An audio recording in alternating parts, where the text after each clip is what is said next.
Good morning once again from Anderson Forge, the never-ending saga of custom knives, right? I've got a new San Mai hunter that I just recently finished, and I want to say that I make just a ton of hunting knives, it seems like, but I never tire of it.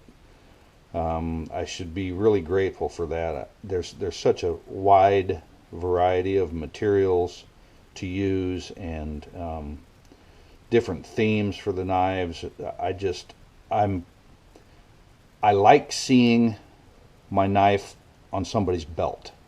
The Bowies and the fighters and so forth, a lot of times sit on a shelf, but there's a high likelihood that a knife something like this is going to get on somebody's belt and potentially even put to use. You could take this to hunting camp and dress whatever animals you bring in. So I feed my ego by building hunting knives. So anyway, once again we've got a San Mai affair going on here. San Mai hunting knife.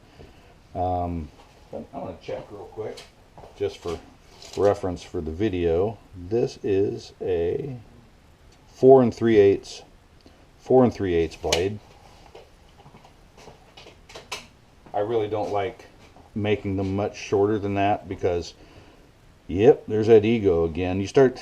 They not only have to function well, but I like knives that are somewhat built proportionately. And once you start getting smaller than that, with a handle that fits a normal size hand, which is about 4 inches or so across the knuckles, then they start looking goofy. So that's the size knife I like to build. So we've got a San Mai blade, 1095 and 410 stainless San Mai, 416 guard. There's some grease on this, on the steel, so it might look a little wet or something like that, but 416 guard. This is a ringed Gidgee handle, which is right at the top of my list of 3 or 4 types of knife handle materials that I just really adore, and I like the character of it. It's solid as a brick, and just pretty cool. And jumping right out at you, we can't help but notice there's an inlay on this, and I'm going to bring this in. Hopefully we can get a little close-up view of Mammoth tooth. This is Mammoth tooth inlay, which I thought there's some colors and streaking in it that went really well with the ringed Gidgee. And I've just been wanting to do this for a long time, sort of a bucket list. I like doing inlay from time to time, and this Mammoth tooth really grabbed me, so I put that in there. And then those that are familiar with my takedown assembly know that will understand this is a finial cover. This is a takedown knife with a finial cover, and that ivory colored stuff is Mammoth ivory. So we got a Mammoth tusk and a Mammoth tooth on the same knife. And we're just going to do a quick takedown, get on down the road, and everybody can enjoy the spring. I'll quit boring you. This is our little plug with a 256 screw that drops in there and covers the finial, which is a stainless steel affair, 1032 thread, and I mean I got her locked in there tight. I do not mind cranking these things tight. They're built for it.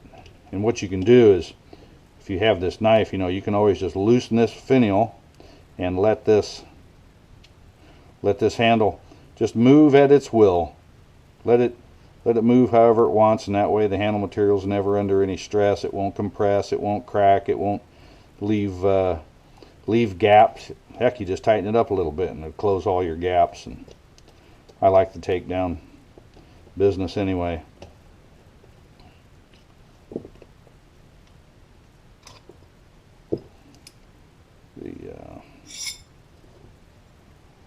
That's the whole kit and caboodle right there, and this is headed to, matter of fact, it's headed to Atlanta. I'll be going to Atlanta for the blade show. There goes my heater.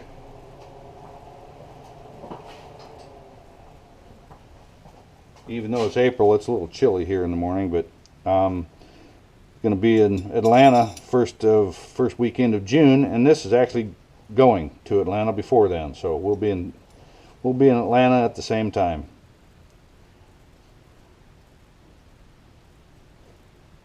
Guy bought this, and he's a lawyer in Atlanta, so it'll be legally protected, right? And his office is only a couple blocks from where I used to live when I lived in Atlanta. So she's going home.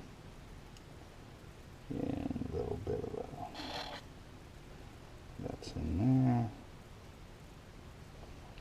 Thanks for indulging me, putting up with my glitches.